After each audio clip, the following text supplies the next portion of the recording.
Tetapi bagaimana Bapak, staf-staf Bapak mengimplementasikannya itu dalam pelaksanaan pembayaran orang dan apa jumlah itu pertanyaannya, bukan soal SK Menteri Keuangannya. Ya. Udah pasti itu nggak perlu kita tanya Pak, ya nggak perlu kita tanya itu nggak.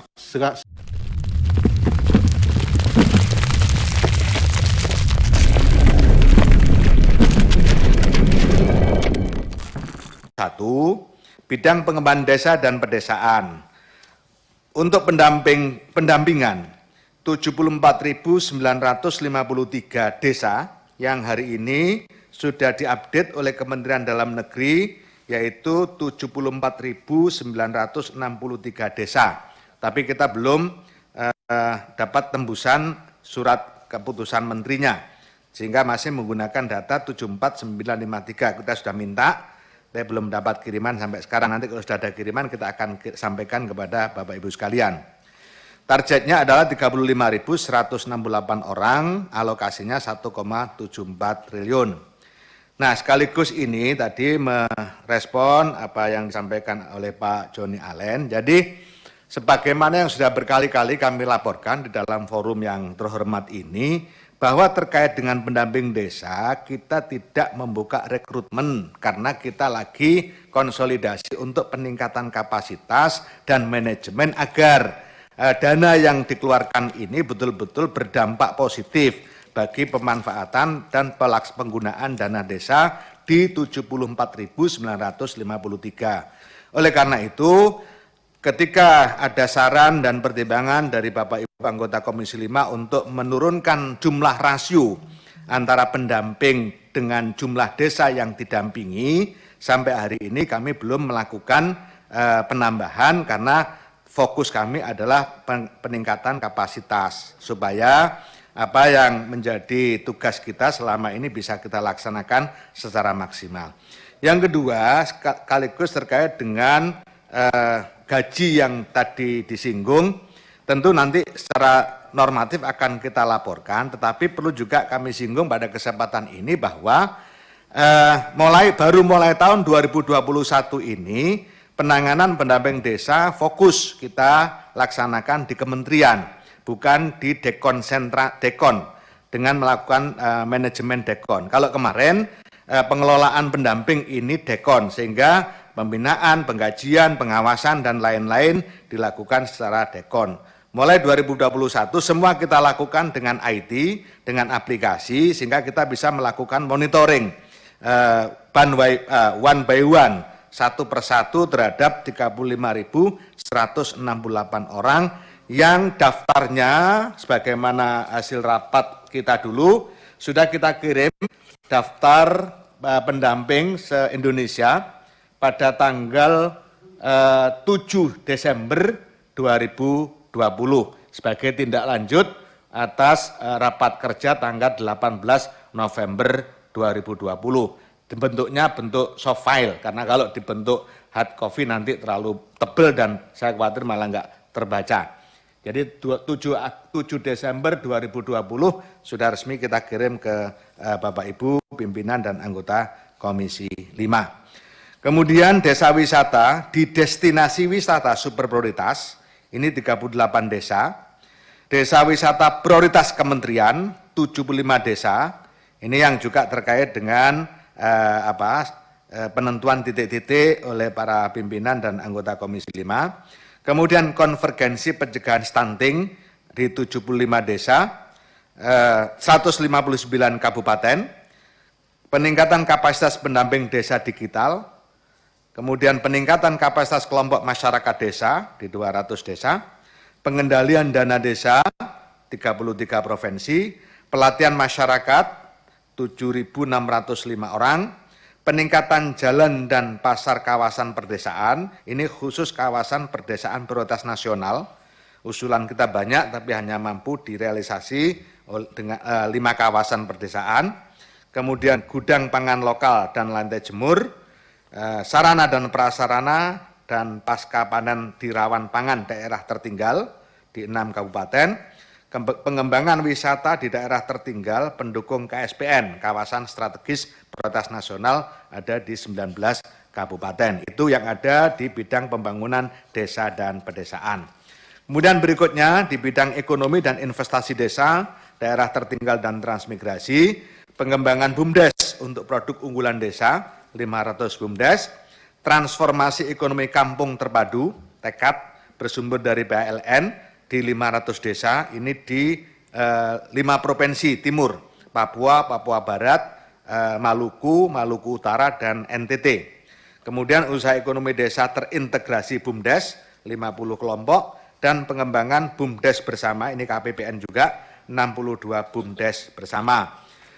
Kemudian untuk output prioritas tahun 2021, bidang percepatan pembangunan daerah tertinggal, peningkatan kapasitas masyarakat di daerah tertinggal, 6.077 orang, penyusunan RAN PPDT 2021 dan rancangan RAN PPDT 2023, sarana air bersih di perbatasan 200 kk, jalan strategis desa di daerah perbatasan 2,5 km, biayanya 6,5 M, sarana air bersih di pulau kecil terluar 50 kk. Dan model pembangunan desa yang paling efektif dan efisien hari ini adalah replikasi, sehingga kita berupaya untuk membuat contoh-contoh desa sukses BUMDes, desa smart village, desa perhutanan sosial, desa mangrove, desa inklusi, dan seterusnya.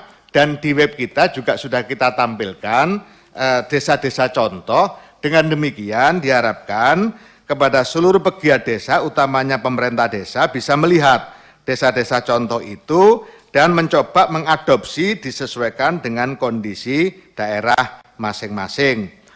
Kemudian yang terkait dengan sistem penggajian pendamping, itu ada surat dari keputusan dari Kementerian Keuangan, nanti kita kirimkan suratnya terkait dengan SBML, satuan biaya masuk lainnya, pokoknya itulah, saya juga agak begitu hafal. Nah, kemudian yang terkait dengan tadi misalnya ada dirjen yang masih BLT. Pimpinan sedikit Pak, ini supaya begini Menteri ya, yang ditanya dan silakan Pak, baru saya persilakan. Yang ditanya dan yang dijawab supaya sinkron. Yang ditanya bukan itu, bukan soal, udah pasti ada SK menterinya. Kalau enggak akan keluar uangnya. Bukan itu pertanyaannya, itu kita tahu betul. Tanpa ada SK Menteri Keuangan dalam setiap anggaran, nggak akan ada yang keluar. Tetapi bagaimana Bapak, staf-staf Bapak mengimplementasikannya itu dalam pelaksanaan pembayaran orang dan julak. Itu pertanyaannya, bukan soal SK Menteri Keuangannya. Ya. Udah pasti, itu nggak perlu kita tanya Pak. Ya, nggak perlu kita tanya itu, nggak segala sesuatunya pasti dengan SK Menteri Keuangan. Terima kasih Pak. Itu, masih. Tadi kan juga ada yang menanyakan besaran Pak. Jadi kan kita juga menjawab secara global, nanti detailnya akan kita kirimkan, kemudian implementasinya tentu ada mekanismenya di sana. Yang berlaku tahun kemarin misalnya, tadi juga sudah saya laporkan, penggajian pendamping desa itu dengan menggunakan dana dekon.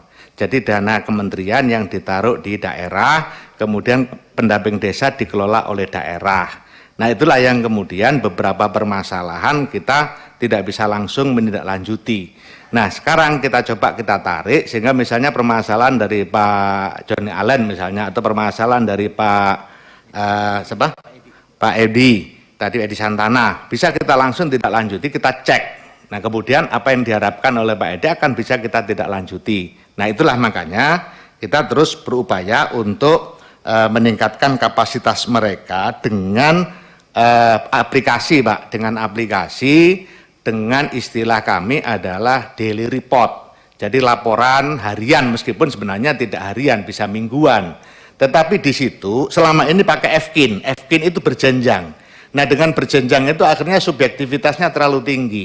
Nah kita akan bangun satu sistem yang objektif betul, sehingga sebenarnya di masing-masing pendamping itu bisa melakukan menilai dirinya sendiri apakah layak untuk diperpanjang atau tidak. Dengan pola ini siapapun bisa melihat. Nanti kalau Komisi 5 juga ingin mendapatkan laporan pergerakan seperti yang tadi akan kita sampaikan. Misalnya sekarang tahun 2020 kemarin masih menggunakan FKIN karena memang sistemnya kita belum masuk. Di 2021 ini per Januari kita sudah menggunakan aplikasi. Jadi masing-masing pendamping desa di semua tingkatan melakukan pelaporan, dan dari pelaporan itu bisa kita lihat bagaimana kinerjanya. Sekaligus ini menjawab terkait dengan tugas pokok fungsi pendamping yang tertuang di dalam permen, ada permen pendampingan desa, pendampingan istilahnya. Nah di situ juga ada, nanti kita kirim permennya. Dilihat dari situ tolak ukurnya jelas, kapan dia harus menyampaikan laporan, tugasnya apa dan seterusnya. Yang pasti Pak, mohon maaf terkait dengan pendamping desa, tidak mungkin pendamping desa bisa melakukan intervensi terhadap desa. Dalam konteks misalnya mengintervensi kepala desa. Kita sudah sepakat, meskipun masih ada agak bias dikit di regulasi, tapi kita sudah sepakat dengan Pak Mendagri bahwa Kementerian Dalam Negeri fokus di urusan pemerintahan dan aparatur. Sedangkan Kementerian Desa bergerak di bidang pembangunan dan pemberdayaan masyarakat. Nah, ini selesai di tahun ini. Tahun kemarin masih tarik-menarik antar dirjennya. Ini sudah dinyatakan oleh Pak Mendagri sendiri, bahkan di tingkat dirjen pun sudah kita pertemukan supaya jelas posisinya, karena masih ada multitafsir terhadap regulasi. Nah, daripada berjibaku di dalam multitafsir, kemudian kita ambil kebijakan secara politik. Pak Mendagri menyatakan Kementerian Dalam Negeri di desa urusan pilkades, urusan aparatur desa, urusan pemerintahan desa, sedangkan Kementerian Desa urusan pembangunan dan pemberdayaan, dan tentu fokusnya justru pada penggunaan dana desa. Nah itu yang terkait dengan posisi pendamping, dan sampai hari ini Pak, kita belum melakukan pengisian kekosongan. Itu yang disebut dengan rekrutmen. Kita belum melakukan rekrutmen sama sekali karena kita lagi fokus untuk peningkatan kapasitas. Tentu nanti pada saat kita akan melakukan pengisian, pasti kita akan sampaikan kepada Bapak Ibu sekalian, karena kita pasti akan melakukan dengan cara terbuka.